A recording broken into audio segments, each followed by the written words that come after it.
Hello, guys, comic fans, ladies and gentlemen, comic fans, and Phantom fans. This is Ghost War 38, and today I will be reviewing Julie Walker is the Phantom. The story is called Race Against Death, and this is a one shot.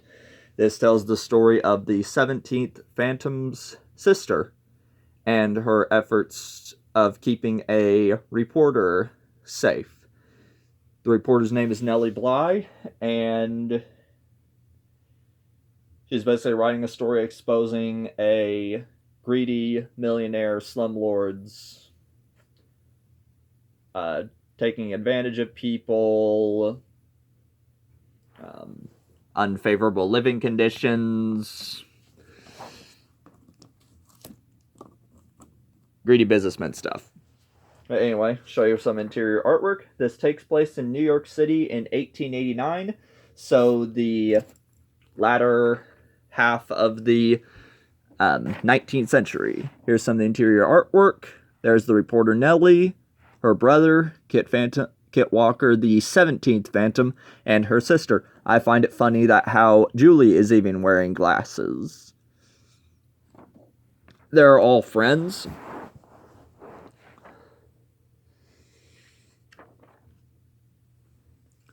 Basically, she's talking to them, telling them about how at first the World, that's the newspaper she works for, wanted to send a man. I replied, send a man, and I'll leave the same day for another newspaper and beat him. To which Kit says, I wish you the best. I'll write of my adventures and send them back as quickly as possible. And then Kit sees his target across the room, and she has some back and forth with Julie, and she's like, Kit, and he's like, I'll be back soon. So he leaves and goes to see his target. That's the man here in the striped suit. They're talking, having some back and forth. Basically, I guess that's probably his boss. He's basically saying she's going to meet a terrible accident. We only have to wait. Our financiers send messages around the world to make sure Nellie Bly meets an accident on her trip. She'll never make it home. Kit goes to tell his sister and tries to warn Nellie, but of course they're too late. And her brother tells Julie about what happened. She's determined to prove herself. We both know that. Even if she's in danger,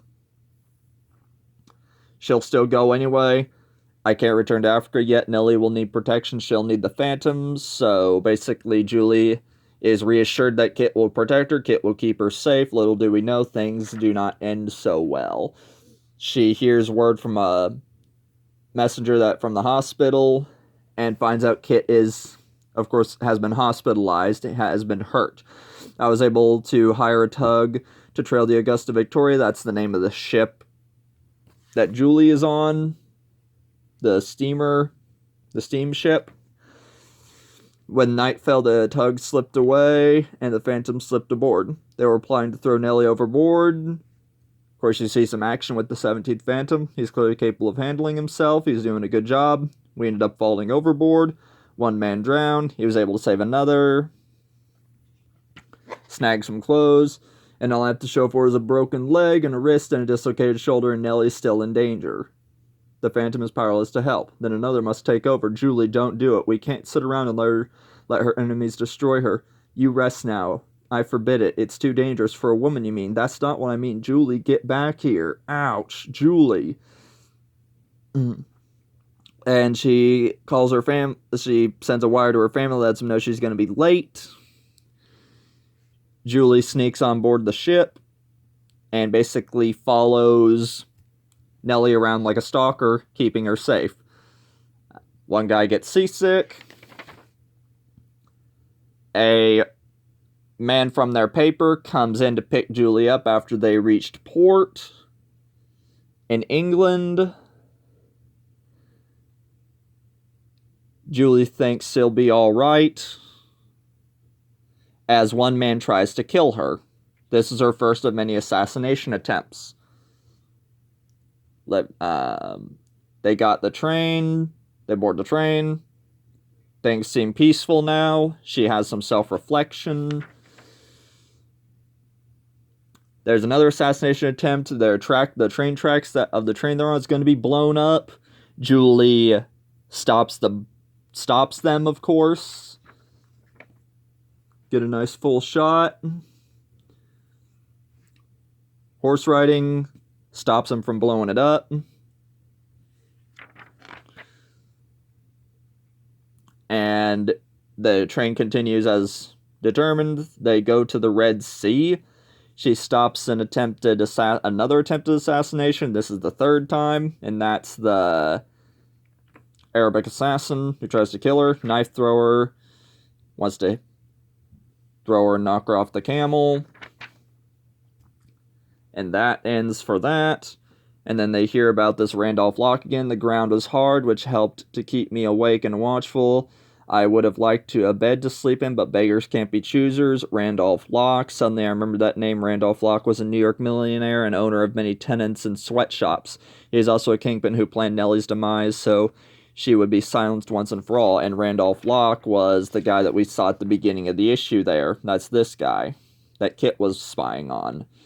So basically she puts two and two together and eventually finds out someone's planted a bomb at the bottom of their ship, so this girl cannot catch a break. The captain gets paid off, there's a fight, and she basically forces the guy that paid him up to use his ship to basically save everybody off the ship that's going to get blown up. The captain and pilot mean to blow up the ship for money. You must alert the authorities once we are ashore. I find it interesting how Julie's dialogue bubbles as the Phantom. I can only imagine what it's supposed to sound like. Probably sounds kind of intimidating. Ship blows up. She has some reflection.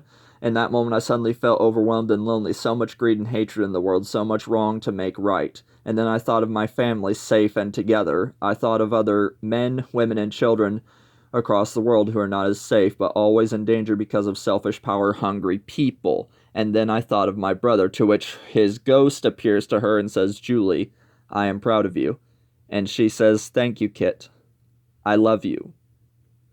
Now remember, he's still in the hospital at this point, so for all intents and purposes, he could be dead. But we find out at the end of the story that he's alive and well, and upon hearing of her safe return to New York, he goes back to Africa, so he's not dead yet. The 17th Phantom's not gone. So you saved us. I can't thank you enough. You were the target, Miss Bly. From what I can discern, a man named Randolph Lock is responsible.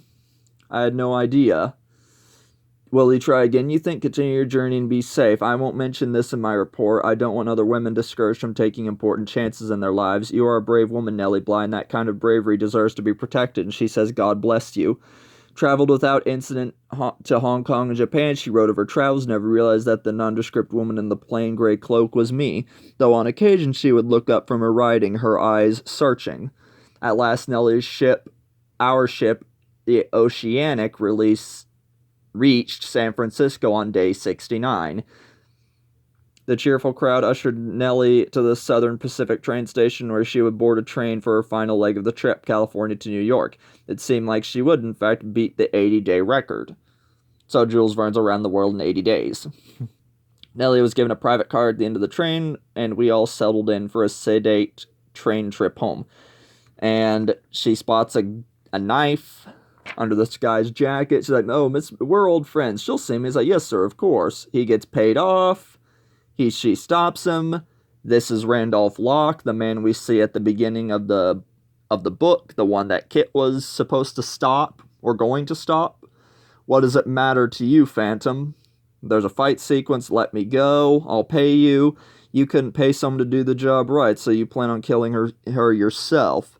Whomever the Phantom deems worthy of protection will stay protected.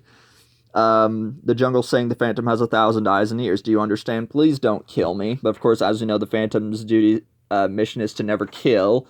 So she of course stays her hand. Leave Nellie alone now and forever. Do you understand? Yes, of course. And there's some retrospect in the back. Of course, Nellie returns. Kit fully recovered, awaited for my word, safe return to New York, and then return to Africa.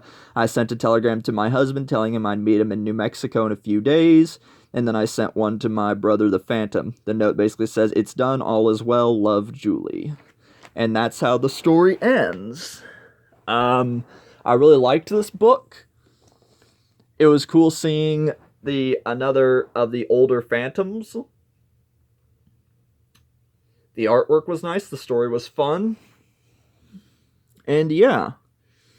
I hope you guys like this little look at Julie Walker as the Phantom. Comment below, did you ever read the story? What do you think? What's your favorite Phantom?